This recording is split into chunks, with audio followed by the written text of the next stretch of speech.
Hare Nama Hare Nama eva kevalam Kalo nasteva nasteva nasteva gatiranyatan Hare Nama Hare Nama eva kevalam Kalo nasteva nasteva nasteva gatiranyatan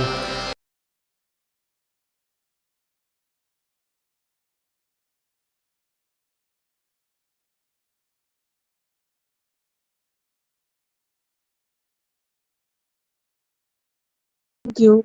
Hare Krishna. Hare Krishna everyone. मेरा आवाज clear है माता जी?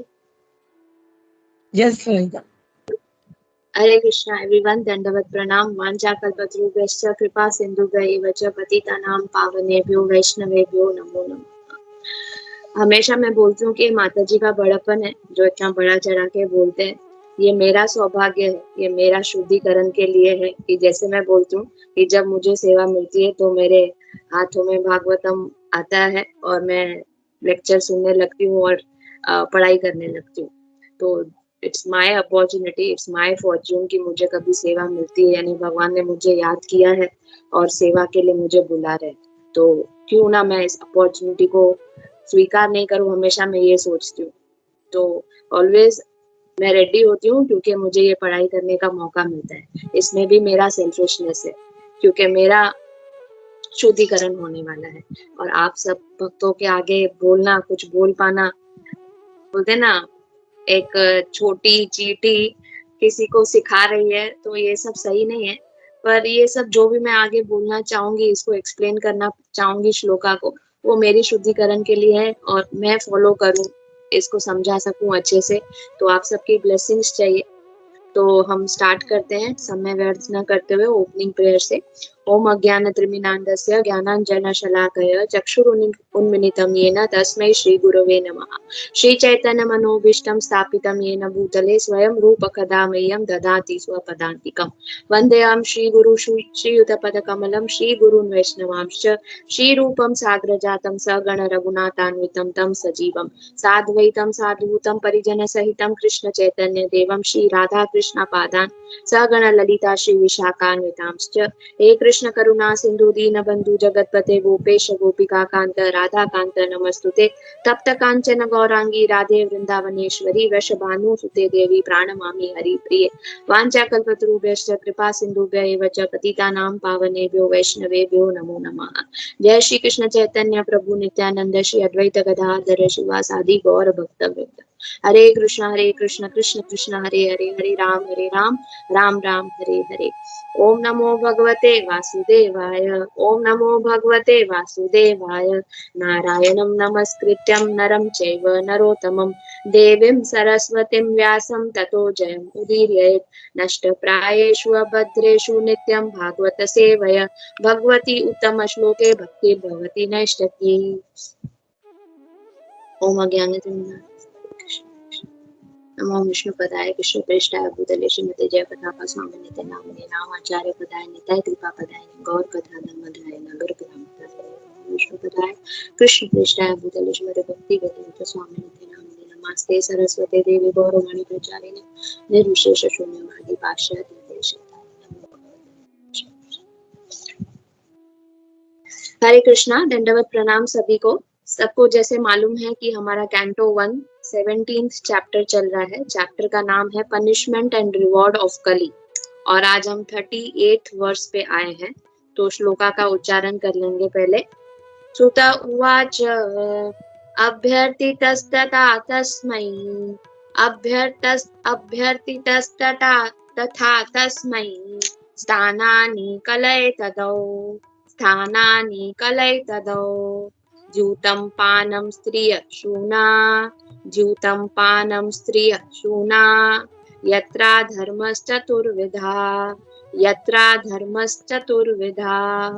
ये बहुत important shloka है. भागवतम में हर shloka important है, पर ये श्लोका इम्पोर्टेंट है क्योंकि ये इसका पोपट पढ़ के हमें इनिशिएशन टाइम कृष्णा कॉन्शियसनेस में पहले हम आए तो क्या क्या रूल्स प्रिंसिपल्स फॉलो करना है, ये सब हमको इस 38th वर्ष पे सुन के, इसका पर्पट सुन के हमें याद आ जाता है। तो हम इसकी चर्चा करेंगे अभी। एक बार ट्रांसलेशन खाली पढ़ लेते हैं।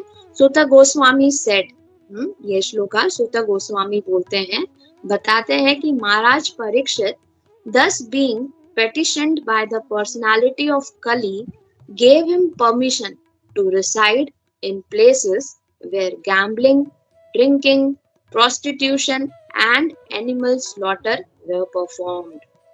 तो सूत गोस्वामी बताते हैं कि महाराज परीक्षित को जब कली ने रिक्वेस्ट किया कि मुझे आप अपने शरण ले लो, मुझे रहने के लिए जगह दे दो, तब महाराज परीक्षित ने, हाँ, क्योंकि वो तो धर्मवीर थे, किसी चीज के लिए वो मना नहीं करते थे, जो कोई मांगता था उन्हें वो देना पड़ता था।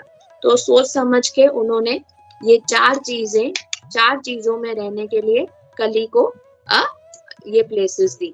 तो ये प्लेसेस क्या है? Gambling, drinking, prostitution and animal slaughter. तो आज हम चर्चा करेंगे।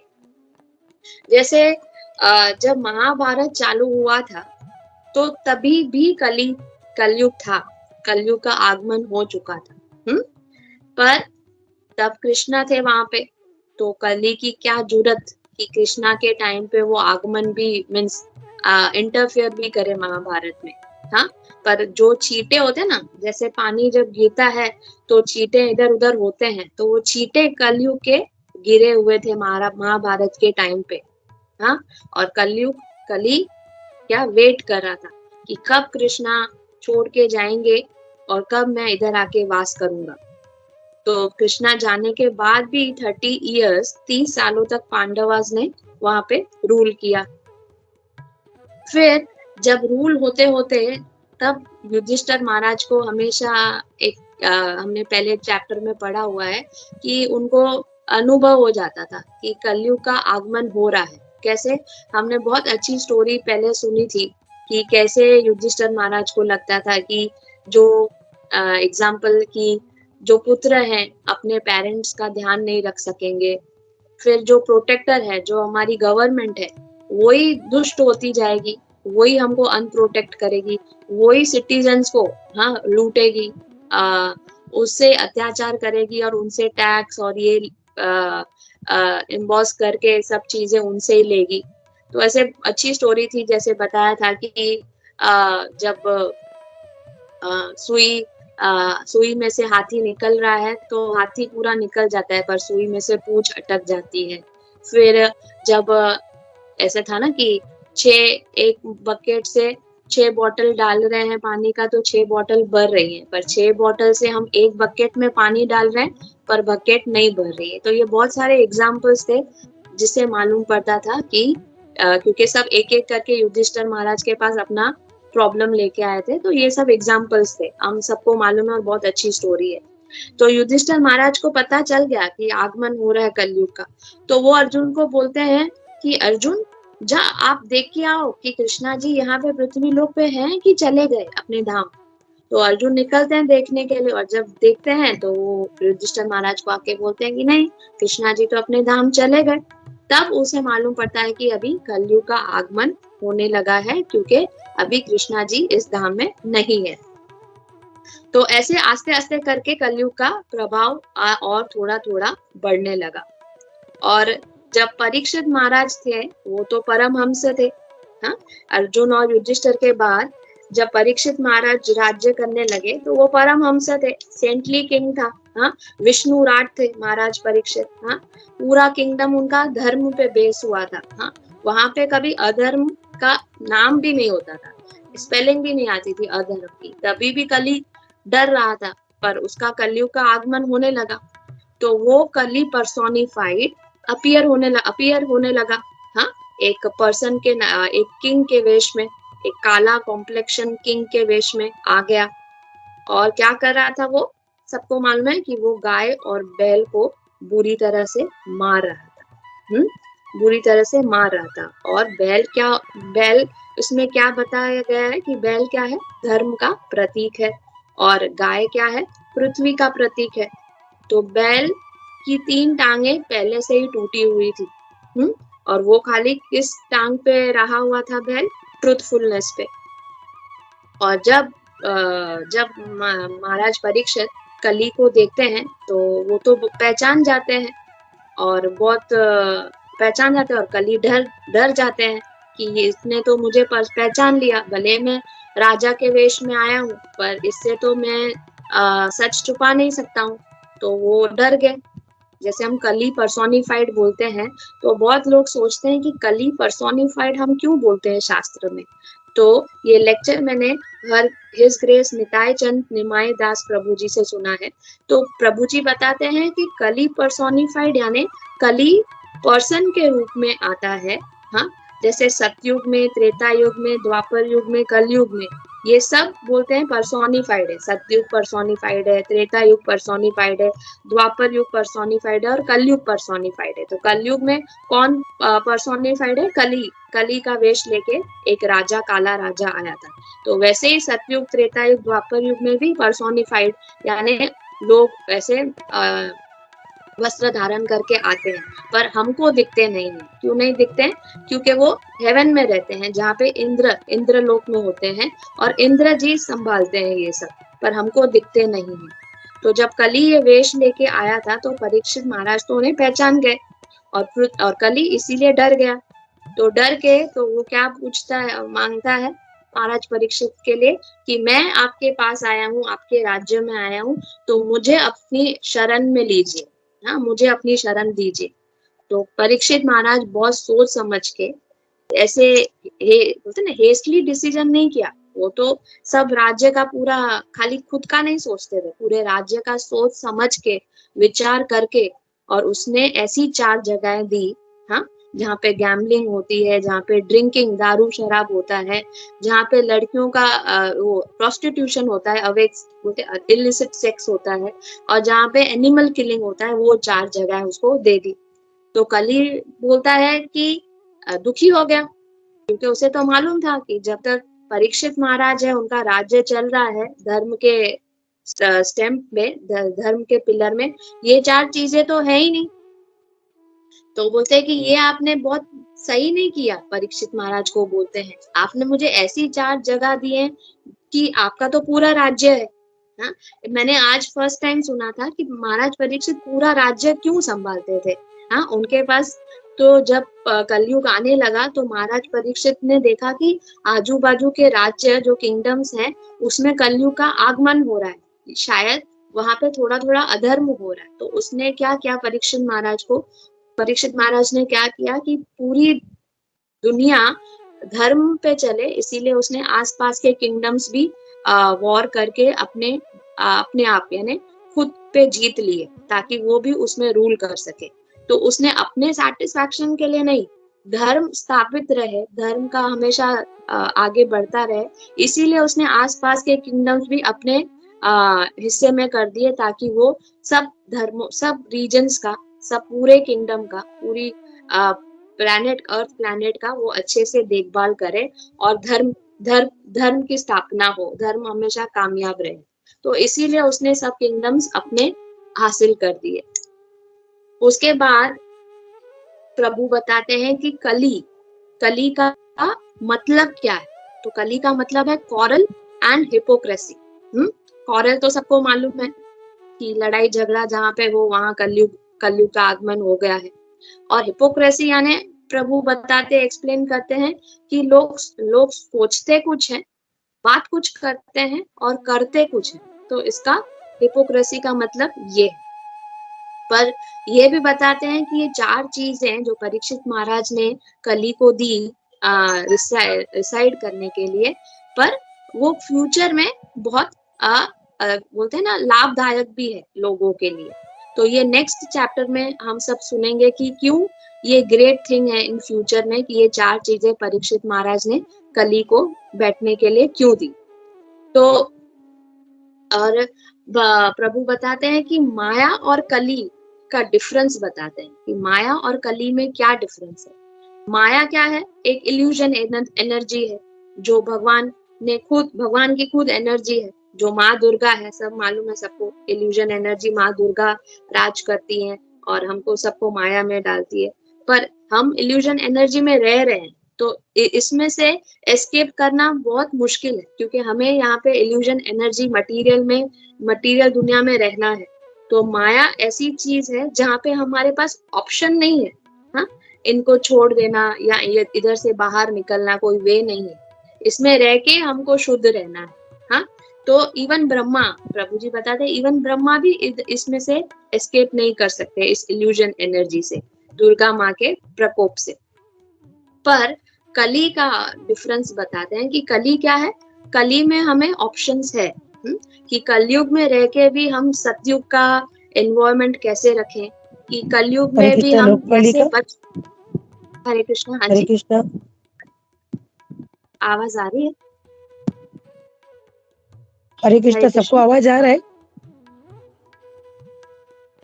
हाँ आ रहा है, हरे कृष्णा। आवाज आ रही है माता जी सबको। हरे हरे कृष्णा। कृष्णा, Is it आवाज आ clear? रहा है? मैं हरे कंटिन्यू कृष्णा। करूं? आवाज आ रही है? रजप्रिया माता जी को नहीं आ रहा शायद। हरे कृष्ण। आ रहा है ओके, माता जी, आ रहा माता है। जी ब्रेक हो रहे थे। ओके, तो हम कली पे थे कि कली में रह के, कलयुग में रह के भी हमारे पास ऑप्शन है इससे बाहर निकलने के लिए, सेफ रहने के लिए, और हमें कली का प्रकोप नहीं पड़े तो हम इससे हम अपने आप को सेव कर सकते हैं।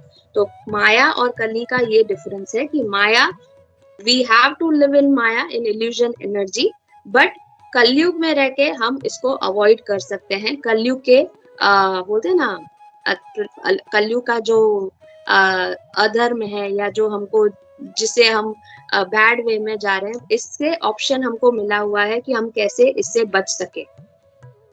फिर एक सच्ची दुलाल, हिस्क्रे सच्ची दुलाल प्रभु जी एक्सप्लेन करते हैं कि ये 4 चीजें जो पॉपर्ट के स्टार्टिंग में बताया है कि गैम्बलिंग नहीं होनी चाहिए, इलिसिट सेक्स नहीं होना चाहिए, एनिमल स्लॉटरिंग नहीं होनी चाहिए, इंटॉक्सिकेशन नहीं होना चाहिए।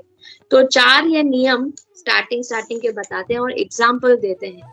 पहले गैम्बलिंग का एग्जाम्पल देते हैं कि वो एग्जाम्पल देते हैं कि उनका फ्रेंड एक कॉन्ट्रैक्टर था, बहुत बड़ा कॉन्ट्रैक्टर था, हाँ, और ऐसे करोड़ों में बात होती थी डेली। तो और उसका फ्रेंड बहुत बड़े पोजीशन पे कॉन्ट्रैक्टर था, एकदम हाई लेवल पे।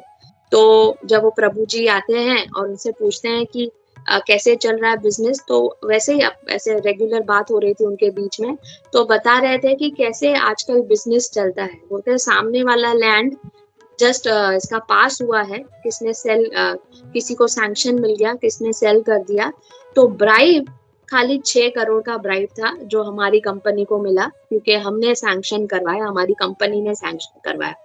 तो बोल रहे हैं कि ब्राइब का भी कैसे था, ब्राइब की जो भी उसके अंडर लोग होते हैं, मैनेजर जो भी है, HR, ये सबको अकॉर्डिंग टू पोस्ट उनको ब्राइब मिला। तो बोल रहा था कि मेरे को ब्राइब 1 करोड़ का दिया था, 1 करोड़ का मुझे ऑफर किया था, पर मैंने बोला कि मुझे नहीं चाहिए, हाँ, ये मुझे नहीं चाहिए, आप रख लो अपने पास, मुझे इसकी जरूरत नहीं। तो बता रहे थे कि गैम्बलिंग कैसे होता है। और फिर एक बता रहे थे कि कभी कभी लोग आ जाते हैं अंडर द टेबल, कोई बड़ी सी गिफ्ट लेके आते हैं या गोल्ड कॉइन लेके आते हैं और बोलते हैं प्रभु जी ये आप रिश्वत मत समझिए, बस ये सोचिए कि मैं अपने तरफ से छोटी सी गिफ्ट दे रहा हूँ, हाँ, क्योंकि मेरा ये सैंक्शन हो गया या ये पास हो गया, ये केस में जीत गया, तो मैं आपको छोटी सी गिफ्ट दे रहा हूँ। तो उसके फ्रेंड, प्रभु जी के फ्रेंड बोल रहे नहीं भाई नहीं, मुझे कोई गिफ्ट विफ्ट नहीं चाहिए, आपका ये होगा, ये मेरा काम है, इस कुर्सी में बैठकर मुझे यही काम करना है और इसकी पगार मुझे मिलती है और मुझे और कुछ चाहिए नहीं, तो आप एक गिफ्ट विफ्ट अपने पास ही रखिए। तो कैसे भक्तों को इस छोटी छोटी चीजों से, इस गैम्बलिंग से बचना चाहिए, हाँ।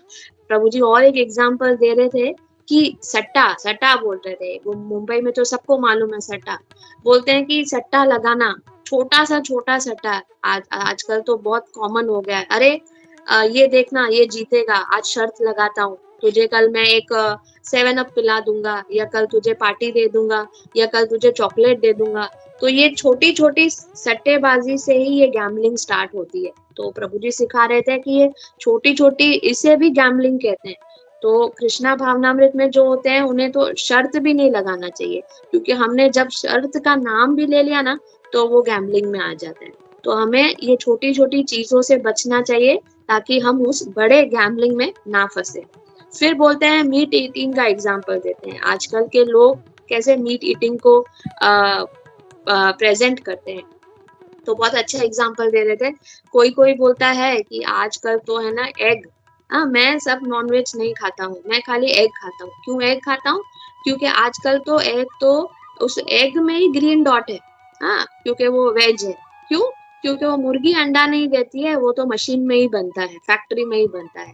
ऐसे ऐसे लोग हंस के प्रभु जी एग्जाम्पल दे रहे हैं कि नॉनवेज नहीं खाते हैं, एग है वो वेजिटेरियन है इसलिए मैं एग खाता हूँ। दूसरे मीट ईटर कौन से होते हैं?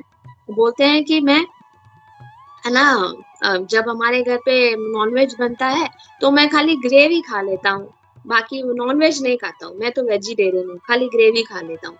फिर तीसरा एग्जाम्पल देते हैं कि बोलते हैं कि अरे मैं तो प्योर वेजिटेरियन हूँ। कैसे भाई क्यों प्योर वेजिटेरियन है?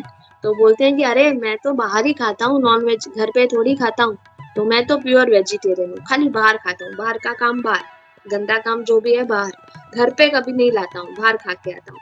तो ऐसे ऐसे मीट ईटर्स का भी एग्जाम्पल दिया जो अपने आप को बोलते हैं कि हम शुद्ध वेजिटेरियन।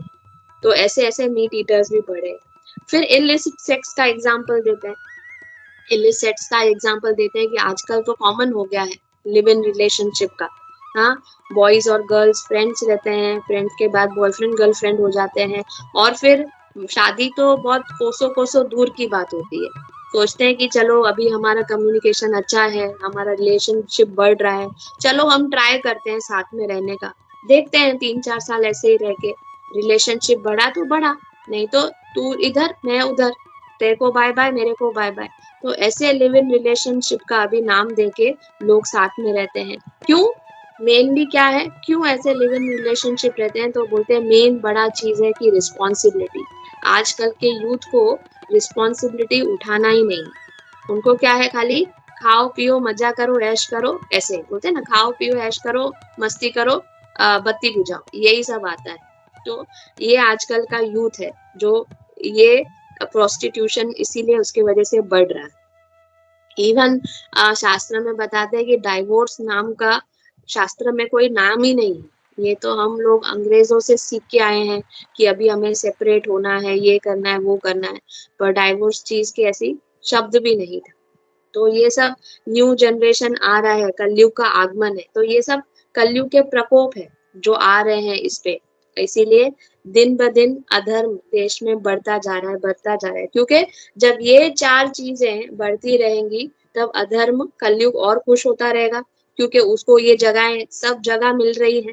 हाँ, और भी एग्जाम्पल देते हैं कि पहले गवर्नमेंट क्या कैसे होती थी, दूसरों का पूरा जग का, हाँ पूरी जो उनका जो स्टेट में रहते हैं, उनके किंगडम में रहते हैं, उनका भला सोचती थी कि कैसे उनका कैसे भला हो, कैसे प्रगति करे, हर इंसान भूखा ना मरे, कैसे उनको दिनचर्या का काम मिले और सब खुशी खुशी रहे।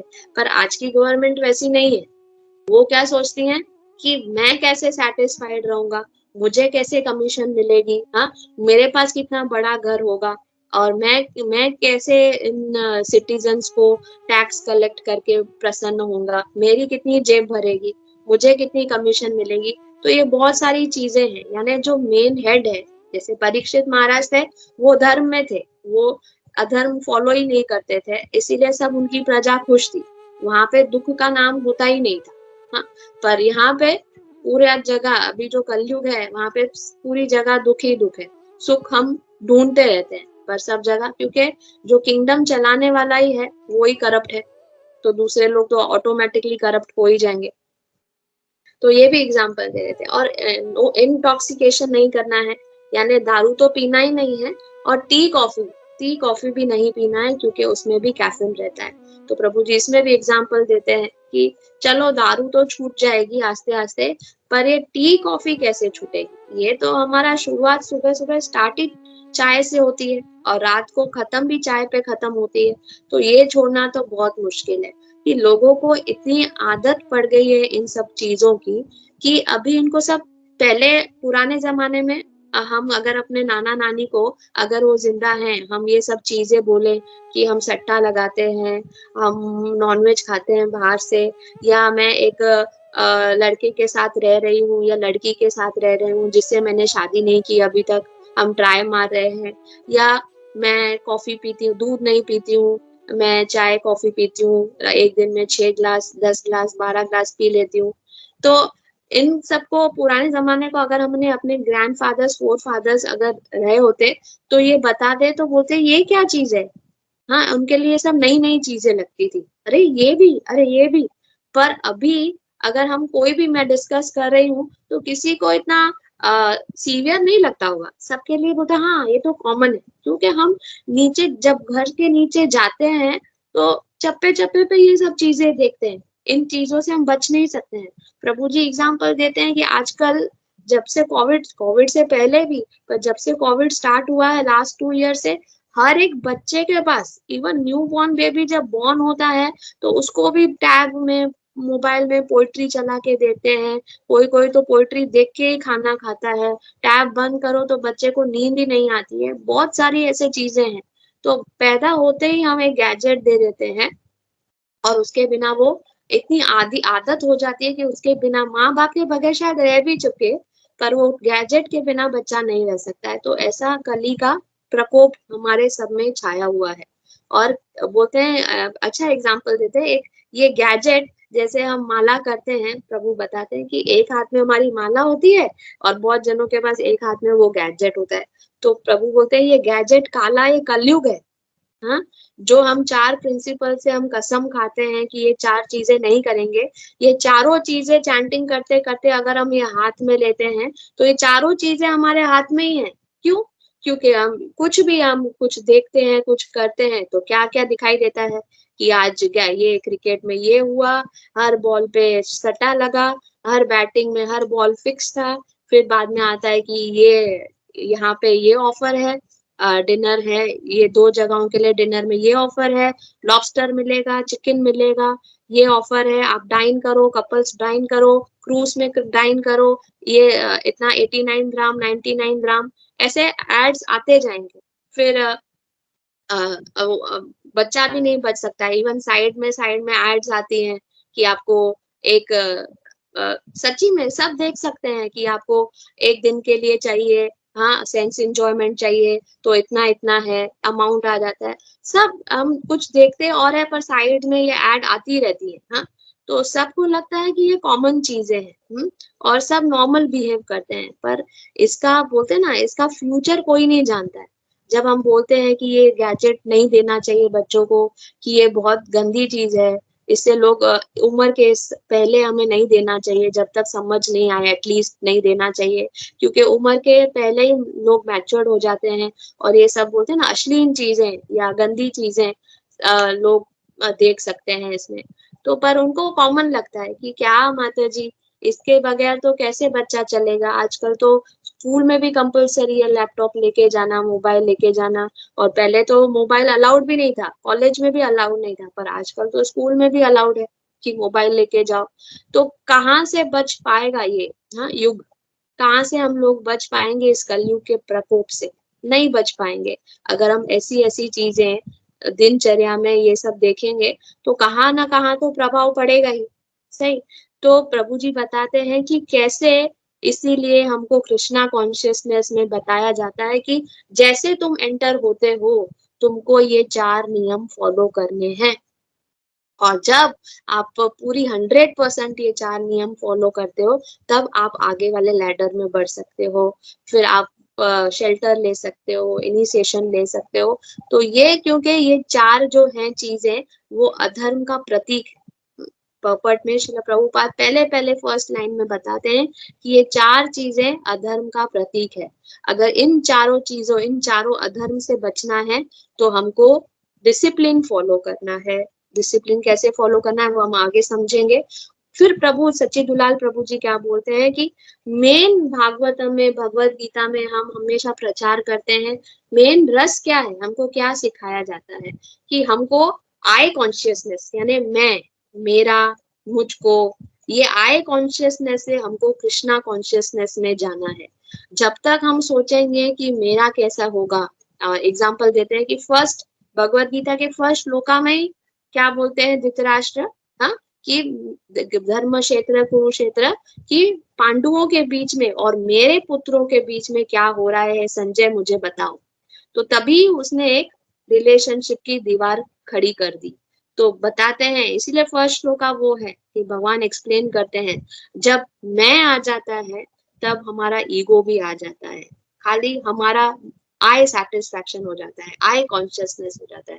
तो हमेशा हम कृष्णा कॉन्शियसनेस में हमको यही सिखाते हैं कि आई से कृष्णा कॉन्शियसनेस में करो, मेरे से सबका भला कैसे होगा। परीक्षित महाराज जैसे सोचते थे, उनकी बुद्धि कैसे चलती थी, हमको वैसे चलना है कि मैं नहीं आना चाहिए। हमारी चेतना किस में चेंज होनी चाहिए, कृष्णा कॉन्शियसनेस में, कि भगवान को क्या पसंद है, भगवान को क्या चाहिए, भगवान को क्या अच्छा लगेगा, भगवान को कौन सा भोग लगाऊं, हाँ, भगवान कब प्रसन्न होंगे, जब मैं चैंटिंग करूंगी, जब मैं ध्यान से करूंगी भगवान खुश होंगे। हम सब प्लेजर के लिए ही कर रहे हैं ना। हमको क्या सिखाया था, हमारा जीवन स्वरूप क्या है, कृष्ण नित्य दास। तो जब हम दास बन के अपना कॉन्शियसनेस छोड़ के कृष्ण के लिए सोचेंगे, सबके लिए सोचेंगे, तभी तो हम कृष्ण कॉन्शियसनेस में आगे बढ़ सकेंगे। तो जब तक ये आए और ईगो आएगा तब तक हम कितना भी बोलें, कितना भी ऊपर से तिलक लगा दें, चैंटिंग कर लें, बोल रहे हैं कि 64 माला कर लें, चैंटिंग कर लें, शास्त्र पढ़ लें, हर एक श्लोका याद कर लें, उसका ट्रांसलेशन भी याद कर लें, एकदम स्टॉवर्ट डिवोटी बन जाए, हाँ, सबको दूर से लगे अरे ये तो बड़ा पंडित है, पर मन में अगर आई कॉन्शियसनेस है तब तक वो कृष्णा कॉन्शियसनेस पर्सन नहीं है, खाली देखने का है, पर अंदर से अभी तक वो अशुद्ध है। अशुद्ध है यानी अभी तक उसमें ये 4 चीजें पूरी तरह से भरी हुई है। तो प्रभुपाद जी पॉपट में बताते हैं, 2 बताते हैं कि इसमें मेन है प्रवर्तास और निवृतास। निवृतास कौन है, हाँ, निवृतास बोलते हैं वो डिवोटीज हैं जो ये नियम फॉलो करते हैं, जो ये 4 प्रिंसिपल्स फॉलो करते हैं बहुत अच्छी से और दूसरों को भी प्रभावित करते हैं अपना ये 4 प्रिंसिपल्स फॉलो करके, तो वो निवृतास है। और प्रवर्तास क्या बोलते हैं, प्रवर्तास कौन है, जो आस्ते आस्ते, हाँ, जो ग्रेजुअली वो प्रिंसिपल्स फॉलो करते हैं, पर उनको ये सब चीजें गैम्बलिंग, इंटॉक्सिकेशन, प्रोस्टिट्यूशन, ये सब अलाउड है, अलाउड है।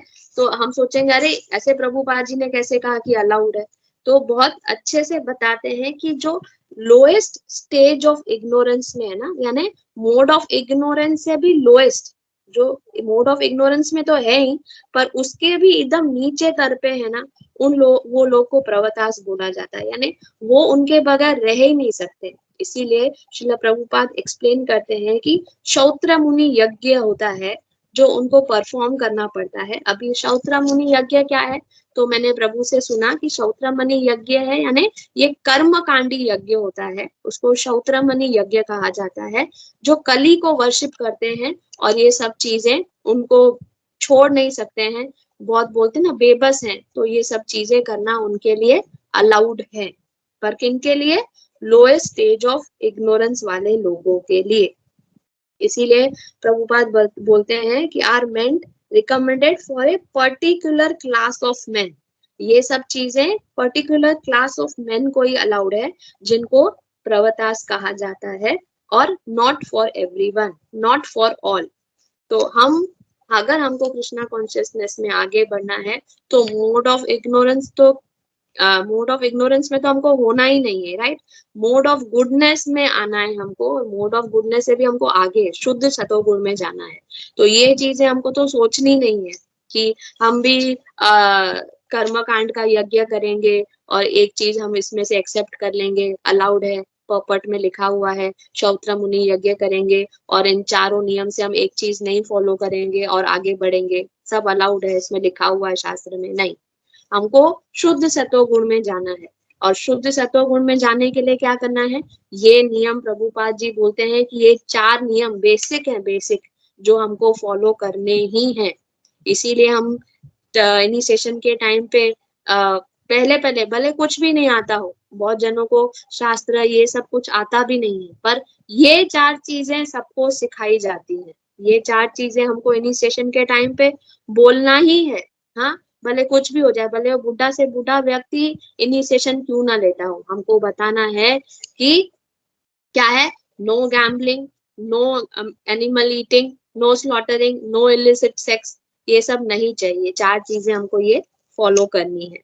तो तब हम क्या होंगे, ऑस्टेरिटी हमारी बढ़ेगी, क्लीनिनेस बढ़ेगी, मर्सी, दूसरों के लिए दया भावना बढ़ेगी और हम ट्रूथफुलनेस के स्टेज में रहेंगे। तो हमको ये 4 नियम, अगर हमको कृष्णा कॉन्शियसनेस में आगे बढ़ना है तो हमको ये फॉलो ही फॉलो करना है और बहुत अच्छे से। और फॉलो करने के बाद खाली खुद में नहीं रखना है, क्या करना है, कृष्णा कॉन्शियसनेस हमको ऑफकोर्स हम सबको स्प्रेड करना है। ISKCON is meant to be spread for everyone, ताकि सब धर्म के रिलीजन में आए, उनको फॉलो करे। और परीक्षित महाराज का जैसे राज्य था वैसे हम हमारी पूरी कोशिश होनी चाहिए कि परीक्षित महाराज का जैसे राज्य था हम अपना राज्य भी वैसे बनाए। तो हमारी सोच वैसे होनी चाहिए, क्या कि खाली मैं नहीं, हाँ, मेरा कॉन्शियसनेस शुद्ध हो, खाली इतनी ही सोच नहीं होनी चाहिए छोटी कि कृष्णा कॉन्शियसनेस मुझे कैसे बढ़ाना है, सबकी शुद्धि मुझे कैसे करनी है, सबको प्रचार मुझे कैसे करना है। और ये कार्तिक मंथ सबको मालूम है कितना बेनिफिशियरी है, कि खाली अपने लिए नहीं, खाली सुबह को उठना है, नहा के अपनी मालाएं करनी है, अपना रीडिंग करना है, इतना ही नहीं करना है, हमको आगे जाके प्रचार करना है, घर घर में जाके दामोदर आरती करनी है, उनको सबका महत्व बताना है, कि ये उनको भी ज्ञान देना है, ताकि जितना हो सके। कभी कभी बोलते हैं कि 1 to 1 प्रीचिंग भी कितनी अच्छी होती है, तो ये हमको अपना अपने गुरु के इंस्ट्रक्शंस फॉलो करने चाहिए और जितना हो सके हमको कृष्णा कॉन्शियसनेस बढ़ाना चाहिए, प्रचार करना चाहिए। और एंड करना चाहूंगी, एंड में बताते हैं कि हमको कौन से ये करप्शन से बचने के लिए, ये प्रिंसिपल्स को बचने के लिए कौन से प्रभुपाद जी नियम बोलते हैं फॉलो करना चाहिए, कि क्या है, 2 दिन महीने के जो एकादशी के हैं फास्टिंग, वो हमेशा हमको रखना चाहिए। तो खाली स्पिरिचुअली नहीं, मटेरियल भी बहुत अच्छा होता है, क्योंकि अगर हम 2 दिन फास्ट रख रहे हैं तो lots of tons of food is being saved. हाँ, लोगों की हेल्थ भी अच्छी रहेगी। हाँ, अगर पेट साफ रहेगा, खाली रहेगा 15 दिन में एक बार, तो सब जो इंटॉक्सिकेशंस होते हैं वो बाहर निकल जाते हैं। फिर शादी, एटलीस्ट जो कृष्णा कॉन्शियसनेस में है, एटलीस्ट ये सब रूल्स तो फॉलो कर सकते हैं, राइट। जैसे बताते हैं प्रभुपाद जी की लड़कों की शादी 24 के एज में हो जानी चाहिए और लड़कियों की 16 साल की एज में। अगर लोगों को पढ़ाई करना है, आगे बढ़ना है, तो बोलते हैं कि रिश्ता तो पक्का कर दो। हाँ, कि एटलीस्ट उन लड़के को मालूम पड़ेगा कि ये मेरे लिए लड़की फिक्स्ड है, और लड़की को मालूम पड़ेगा कि मुझे और कहाँ नहीं देखना है, मेरा ये लड़का फिक्स्ड है। तो ये प्रिंसिपल फॉलो करना है। फिर जो भी हम कमाते हैं उसमें से 50%, 1/4 ऑफ सैलरी हमको भगवान के लिए निकालना चाहिए। फिर हमको रोज भागवतम का रीडिंग करना चाहिए, अपनी चैंटिंग फॉलो करनी चाहिए। फिर डिवोटीज का संग होना चाहिए। फिर हमको धाम में जाना चाहिए, साल में एक बार धाम विजिट करना है। तो ये सब जो चीजें हैं वो क्या है, एक बोलते हैं ना, एक कवच है, कवच, जैसे नरसिंह कवच हम पहनते हैं ना, तो ये सब चीजें प्रभुपाद बताते हैं कि ये सब कवच है जो हमको डेली करना है चाहिए। क्यों? क्योंकि कलयुग में रह के भी प्रभुपाद जी बोलते हैं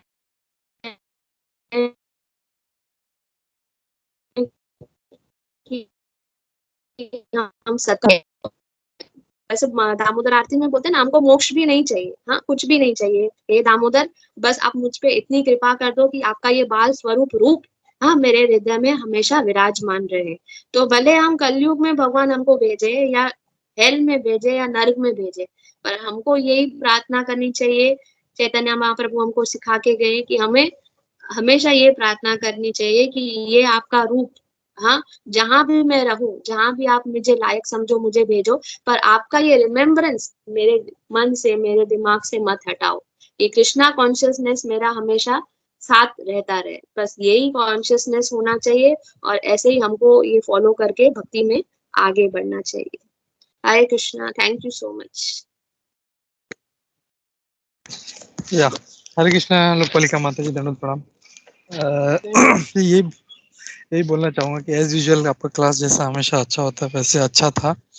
बहुत सारे पॉइंट्स जोड़े, एक्चुअली काफी लंबा पर्पट है ये प्रभुपाद जी ने इसको दिया है। एंड बहुत इम्पोर्टेंट वर्स है, क्योंकि जो अपने धर्म के जो चार पैर हैं और अपने जो चार नियम है उससे कनेक्टेड है। तो इसको हम लोग को चाहे वो इनिशिएशन लेने वाला हो या इनिशिएटेड हो, उसको इस जो नियमों को बहुत अच्छी तरह से समझना चाहिए इसको, एंड इट्स वेरी इम्पोर्टेंट।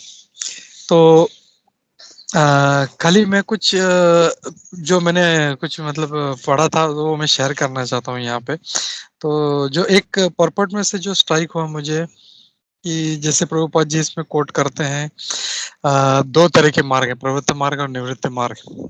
तो प्रवृत्त मार्गों लोगों के लिए इंटॉक्सिकेशन जो है वो सोत्रमणि यज्ञ है, वो करके फिर वो लोग थोड़ा इंटॉक्सिकेट करते हैं, but that is after that यज्ञ। और जैसे जो मीट खाने वाले हैं उनको भी वो कुछ particular rules and regulations follow करके यज्ञ करके उनके लिए अलाउड है। तो बहुत प्रभुपाद जी बहुत अच्छा एक पॉइंट बोलते हैं कि ये अलाउ किया है शास्त्रों में, इसका मतलब ये अधर्म नहीं है, लेकिन ये जो है ये जो सेंस एंजॉयमेंट करने वाले हैं उनके लिए है ये। तो जैसे अलग अलग लेवल के जो भक्त होते हैं, तो हमको ये नहीं सोचना चाहिए अरे शास्त्रों में तो ये सब पीना अलाउड है और मांस खाना अलाउड है तो मुझे भी करना है। नहीं, that is for low mentality people. तो उनको मतलब वो और पाप में न जाए इसके लिए इनको ये चीज अलाउ की गई कि आप ये करो और धीरे धीरे आप भक्ति में आगे बढ़ो। लेकिन जो उन्नत भक्त है, you should always avoid all this things, जैसा प्रभुपाद जी तात्पर्य में कहते हैं। एक चीज ये कहना था, और इसमें जो इलिसिट सेक्स के बारे में है, तो जब हम लोग भक्ति शास्त्री कर रहे थे तो उसमें जो हमारे सीनियर थे उन्होंने एक बहुत अच्छा पॉइंट बताया था कि हम लोग नॉर्मली देखते हैं बहुत से भक्त लोग बोलते हैं हम लोग तो ये चार नियमों का पालन कर रहे हैं फिर भी उनका पतन होता है। तो क्यों होता है?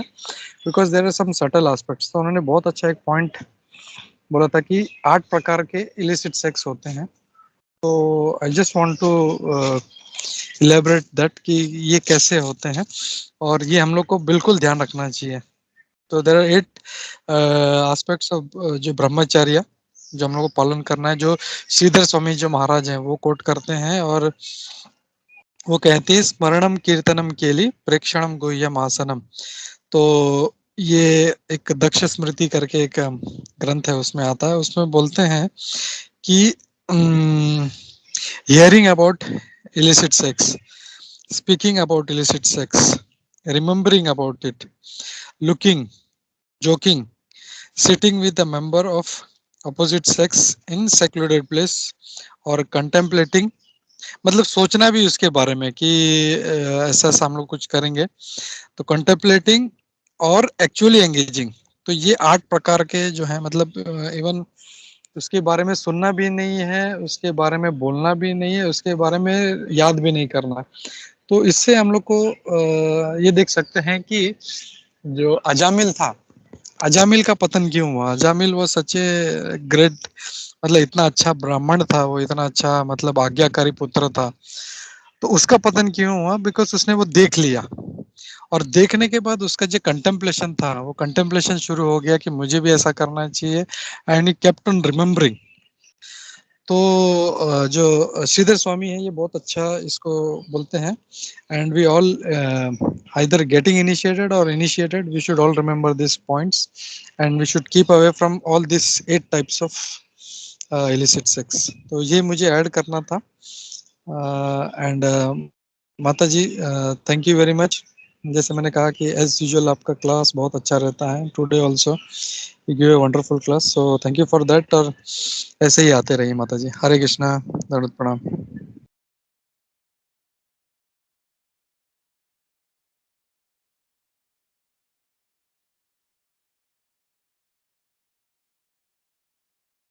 हरे कृष्ण माता जी। उद्धव प्रभु जी। Yes, let Jaya speak first. ये जय। हरे कृष्ण माता जी, लोकपालिका माता जी, धन्यवाद प्रणाम। बहुत अच्छा आज का सेशन रहा। बहुत क्या क्या सारे पॉइंट्स हमको रिलेटेबल लगे, क्योंकि आज का जो सिचुएशन है आपने सारा इसी क्लास में सब कुछ कवर कर दिया। एक्चुअली मेरी तबीयत ठीक नहीं है, but please bear with me. ये सब जो आपने आज शेयर किया है, ये सब ऑलरेडी हो रहा है। I think Mata ji is gone. Hare Krishna Mata she ji. Is there, तो शी इज देयर, कंटिन्यू जय।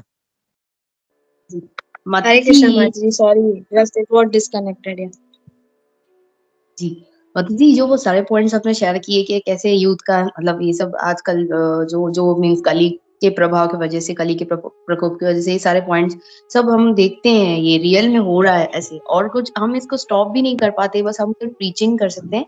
तो ऐसे जैसे आपने जो चाय कॉफी का जो बताया, तो लोग हम ऐसे देखते हैं, वो इतने हमारे फ्रेंड्स होते हैं, फ्रेंड सर्कल में हम बैठते हैं, कभी कभी हम उनको मना नहीं कर पाते हैं कि भाई ये मतलब तुम हम पियेंगे, तुम नहीं पियोगे चाय या कॉफी। पूछते हैं सामने से ना कि क्या क्या पियोगे आप चाय कॉफी में। अगर हम उनको बोलते हैं नहीं हमारे में तो ये सब नहीं है, अरे इसमें क्या हो गया, ये तो नॉर्मल है, हम थोड़ी दारू ऑफर कर रहे हैं तुमको। तो उनको पता नहीं है कि हम ये भी इंटॉक्सिकेशन मानते हैं। तो वो सोचते हैं कि इतना क्या कर रहे हो, इतना भी क्या बाबा बन जाओगे, अभी अभी मतलब संन्यास लेने का सोचा है, पता नहीं क्या क्या वो हमको बोलते हैं।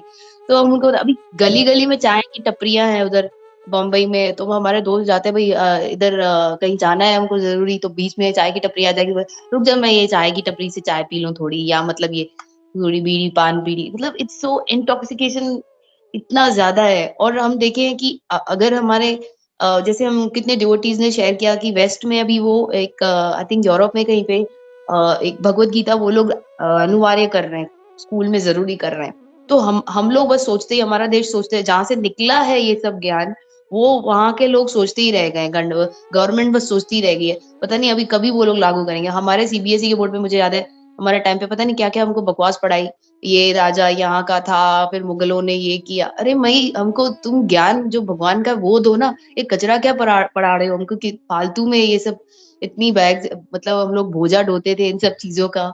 जो हमारे स्कूल्स है वहाँ पे दामोदर देश में, तो उनको ये सब देना चाहिए था। ये ज्यादा जरूरी है इंसान के लिए। और कितनी एक माता जी भी है, उनका नाम मैं भूल गई हूँ, वो हमारे यूथ क्लास में आती थी।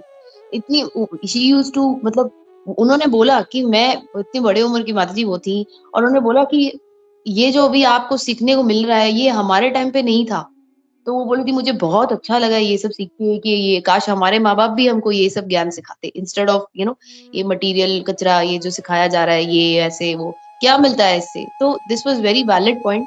और जो माता जी आपने दूसरी भी चीजें बताई इसमें कि कैसे मतलब मैं वाला कॉन्शियसनेस जो आपने बोला, आई कॉन्शियसनेस खत्म ही नहीं होता, चाहे कितने भी बड़े मतलब भारी मतलब एक मतलब तिलक लगा लो, ये सब फिर दिखावा दिखने लगता है कि इनिशिएटेड हो जाओ, तिलक लगा लो। लेकिन जब तक मैं वाला खत्म ही नहीं होता कि मैं ऐसा करती हूँ, मैं इसको इनवाइट करती हूँ, मैं मेरी वजह से लोग आ रहे हैं, ये सब खत्म ही नहीं होता है। तो वो मतलब चाहे कितना भी बड़ा इंसान, भले कोई इनिशिएटेड नहीं है, लेकिन कोई इनिशिएटेड होके भी अगर मैं उसका चल रहा है, तो आपने जैसे बताया कि वो दिखावा लगने लगता है, वो आपने बिल्कुल सही बोला, क्योंकि लोग तो देख ही सकते हैं। यूथ को भी भगवान ने आंखें तो दी हैं कृष्णा कॉन्शियसनेस में।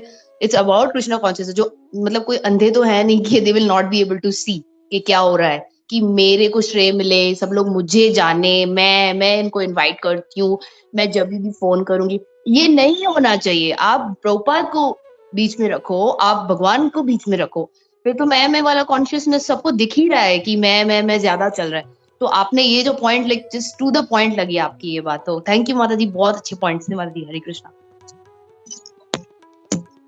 हरे कृष्णा। इस टाइम पे तो मैं ये चीज के लिए बोलूंगी कि जैसे पहले आपने चाय का इंटॉक्सिकेशन का बोला, ऑफ कोर्स मैं कल दामोदर आरती के लिए गई थी, तो माता जी पूछ रही थी कि वो सब ऐसे ही पूछा उन्होंने, ये सब तो ठीक है आप ये सब अवॉइड करते हो, 4 नियम फॉलो करते हो, पर ये चाय कहाँ से बीच में आ गई, ये चाय क्यों नहीं पीनी है? तो मैंने बोला चाय भी एक नशा होता है, कैफीन रहती है, कि आप अगर चाय नहीं पियोगे, हाँ, तो किसी किसी को तो सर में दुखता है, जिस दिन चाय नहीं मिली तो लोग बाहर भी नहीं निकलते हैं, बोलते नहीं आज मेरी तबीयत बहुत खराब है।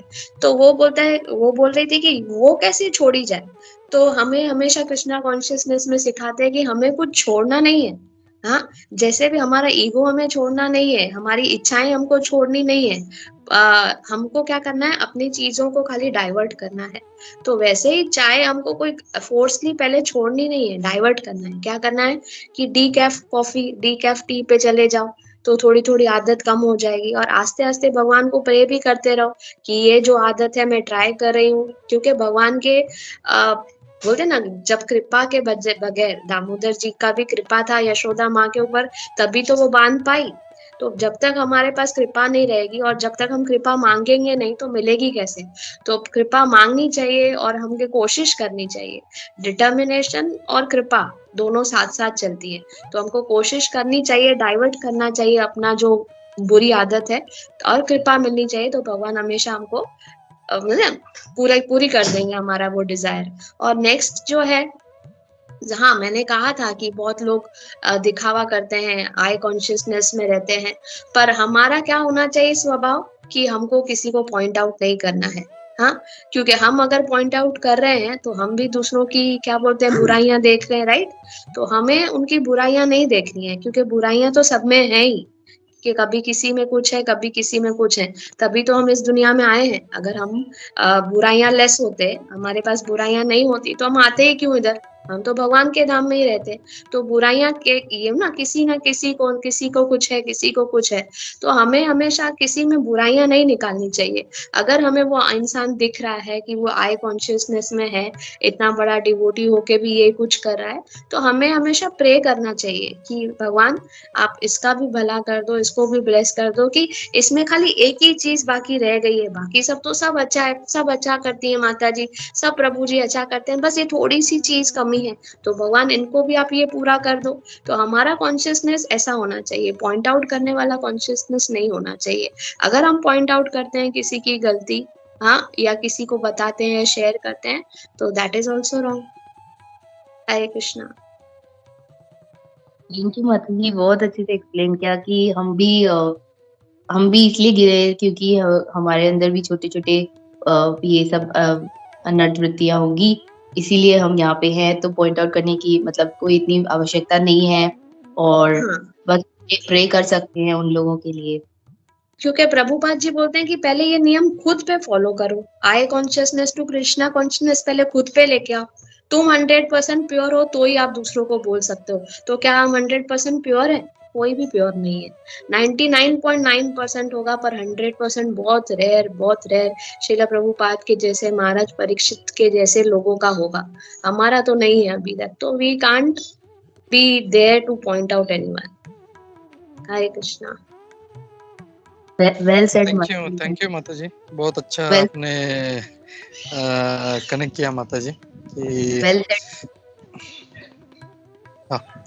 सो क्विकली किसी और का कोई कमेंट है तो लेते हैं। Uddhav Presh Prabhu ji, I think he is left. उन्होंने श्लोक मांगा था, वो ऑलरेडी शेयर कर दिया है मैंने साधु संघ पे। और किसी का कोई अगर प्रश्न है, कोई कमेंट्स है तो प्लीज गो अहेड। नहीं तो हम लोग माता जी को हम लोग रिलीव करते हैं। हरे कृष्ण। या उद्धव प्रेश प्रभु जी, हरे कृष्णा।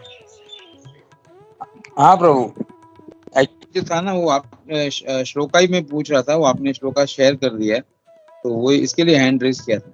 थैंक यू प्रभु, हरे कृष्णा। और माता जी आपका क्लास बहुत ही सुंदर था, बहुत अच्छा क्लास था, बहुत सारी अच्छी पॉइंट्स मिली। एंड प्रैक्टिकली जो आज चल रहा है, आज के युग में जो चल रहा है, उसके साथ में आपने बहुत अच्छी तरह से इसको जो मैचअप किया और पैचअप किया और इतने सुंदर तरह से प्रेजेंट किया। थैंक यू वेरी मच माता जी, हरे Krishna. All glories to Srila Prabhupada. Jai Srila Prabhupada.